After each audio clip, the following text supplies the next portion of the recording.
गांव में सारे गरीब लोग ही रहा करते थे। गरीबी तो उन लोगों की नस नस में बहती थी। वो सब पुरखों से गरीब थे। गांव के ज्यादातर लोग खेती बाड़ी करते थे और उसी से उन लोगों का घर चलता था।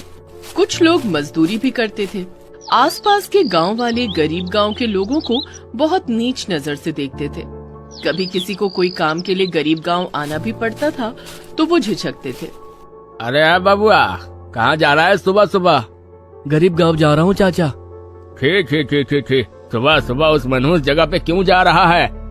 घर के बाहर गंदगी हो गई है चाचा, वहाँ से किसी आदमी को लाके गंदगी साफ करवाना है। अच्छा ठीक है, लेकिन वहाँ किसी को छूना मत। गरीब है सब के सब, पता नहीं कहाँ कहाँ भटकते हैं और क्या खाते हैं। नहीं चाचा, आप चिंता मत कीजिए, मैं हाथ और नाक ढक कर ही जाऊंगा वहाँ।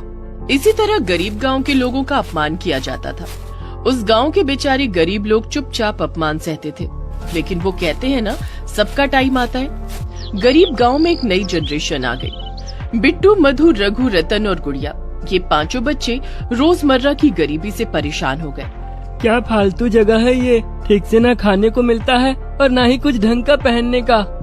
हाँ, सही कहा बिट्टू, मैं भी परेशान हो गई हूँ। हमें और गरीब नहीं रहना है। लेकिन गरीबी चीज ही ऐसी है, आसानी से जाती ही नहीं। बिट्टू ने अपने पिता से कहा, बाबा, हम गरीब क्यों हैं? हम अमीर नहीं हो सकते क्या? बेटा, अमीर होने के लिए पढ़ाई लिखाई करनी पड़ती है।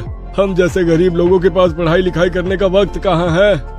वक्त निकालना पड़ेगा बाबा, मुझे और गरीब नहीं रहना है। मैं पूरे गांव के लोगों को गरीबी से मुक्ति दिलाना चाहता हूँ। ये सुनकर उसके पिता हंसने लगे और धीरे धीरे उन पांचों बच्चों पर पूरा गांव हंसने लगा। 2 वक्त खाना मिल जाए यही बहुत है, पढ़ाई वढ़ाई करके क्या होगा, फालतू की चीज है ये। लेकिन बिट्टू और बाकी 4 बच्चों ने किसी की बातों पर ध्यान नहीं दिया। वो सब पास के गांव में स्कूल में भर्ती होने के लिए चले गए। सर, हम पांचों को स्कूल में भर्ती होना है, पढ़ाई करनी है। बहुत अच्छी बात है, लाओ 10,000। 10,000? इतना पैसा तो नहीं है हमारे पास। एक जन का 10,000, तुम पांचों हो, इसका मतलब 50,000 रूपए जमा कर दो और कल से स्कूल आ जाओ। 50,000 रूपए? इतना सारा पैसा तो हमारे पूरे गांव में किसी ने एक साथ नहीं देखा होगा। अच्छा, तुम लोग किस गांव से आ रहे हो? गरीब गांव से सर। क्या कहा? गरीब गांव से? छी, पूरा मूड खराब कर दिया, भाग यहाँ से। टीचर ने उन लोगों को भगा दिया। लेकिन उसी स्कूल में एक टीचर पढ़ाती थी, उनका नाम अर्चना था। अर्चना मिस ये सब देखकर नाराज हो गई। सर, आपने उन लोगों को भगा क्यों दिया? आपको नहीं पता मैडम, वो बच्चे गरीब गांव से हैं, वहाँ के लोग गंदे होते हैं। तो क्या हुआ, गरीब है तो क्या पढ़ाई करने का हक नहीं है?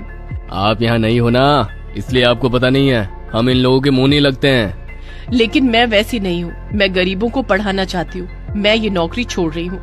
अर्चना मैडम ने नौकरी छोड़ दी और वो स्कूल के बाहर चली गई। स्कूल के बाहर जाते ही अर्चना मिस ने देखा कि 5 बच्चे उदास होकर बैठे हैं। लगता है हम पढ़ाई लिखाई नहीं कर पाएंगे, यहाँ स्कूल में हमें भर्ती नहीं लेंगे ये लोग, और हमारे गांव में तो स्कूल ही नहीं है। तभी अर्चना मिस ने कहा, कोई बात नहीं, हम सभी मिलकर तुम्हारे गांव में स्कूल बनाएंगे। सभी चौंक गए और पीछे मुड़कर देखा। अर्चना मिस वहीं पर खड़ी थी। आप हमें पढ़ाएंगे मिस? हाँ, क्यों नहीं, मैं पढ़ाने के लिए टीचर बनी थी, सिर्फ पैसे कमाने के लिए नहीं। वाह मिस, अगर सभी की सोच आपकी तरह होती तो ये दुनिया ही बदल जाती। कोई बात नहीं, हम सभी मिलकर बदलेंगे दुनिया। चलो, मुझे तुम्हारे गांव ले चलो। ये बोलकर अर्चना मिस ने बिट्टू का हाथ पकड़ लिया। बिट्टू को बहुत शर्म आई, उसे आदत नहीं थी। पहले दूसरे गांव का कोई भी इंसान उन लोगों के पास भी नहीं आता था और आज अर्चना मिस ने उसका हाथ पकड़ा। वो पांचों अर्चना मिस को लेकर गांव गए। गांव के सभी लोग ये देखकर हैरान हो गए।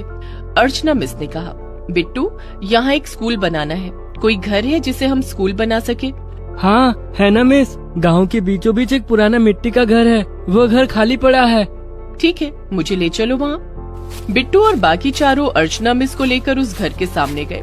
छोटा सा घर था और बहुत दिनों से खाली पड़ा हुआ था। वो घर जगह जगह से टूट चुका था।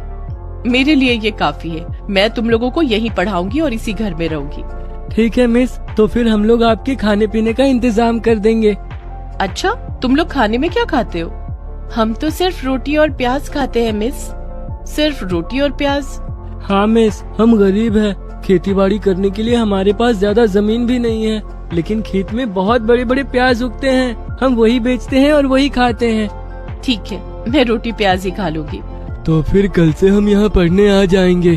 कल से क्यों, आज से क्यों नहीं? चलो, मैं तुम लोगों को अभी पढ़ाना चाहती हूँ। उस मिट्टी के घर के अंदर अर्चना मिस 5 बच्चों को पढ़ाने लगी। धीरे धीरे गांव के बाकी बच्चे भी आने लगे। धीरे धीरे स्टूडेंट्स बढ़ने लगे और जगह की कमी हो गई और इतने में तेज बारिश भी आ गई। बारिश में मिट्टी का घर भीग गया और अंदर पानी आने लगा। अरे, यहाँ तो पानी ही पानी हो गया। अब हम नीचे बैठेंगे कैसे?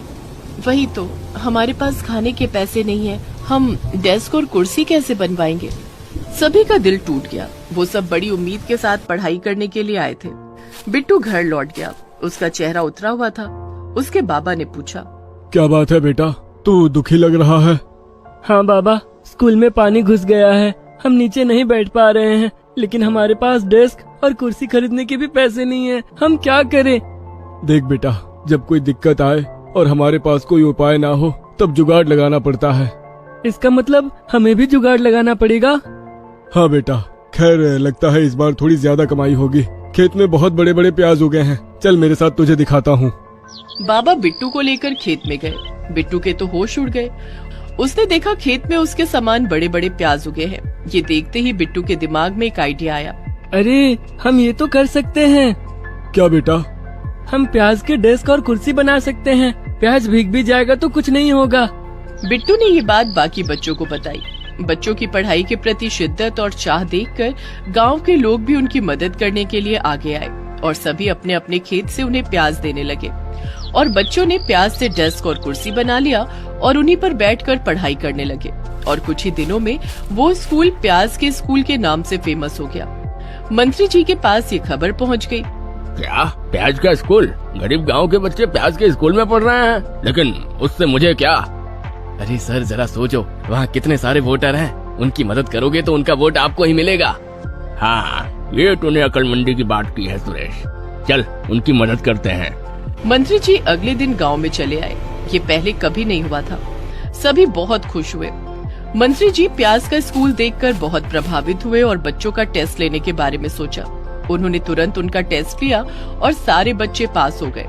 वाह बच्चों, मैं बहुत खुश हूँ तुम लोगों से। बहुत बढ़िया। आज तक गरीब गांव के लोगों को सभी छोटी नजर से देखते थे, लेकिन आज ऐसा नहीं होगा। मैं फंड दूंगा इस स्कूल को। बच्चे पढ़ेंगे तभी इन्हें नौकरी मिलेगी और ये सब गरीबी से मुक्त होंगे। हाँ। मंत्री जी के आशीर्वाद से प्याज स्कूल कुछ ही दिनों में बहुत बड़ा स्कूल में बदल गया और वहाँ अच्छे टीचर आने लगे। अर्चना मिस उस स्कूल की प्रिंसिपल मैडम बन गई और उस स्कूल से निकलकर सभी बच्चे अच्छे कॉलेज में आए और उसके बाद सभी को अच्छी खासी नौकरी मिली।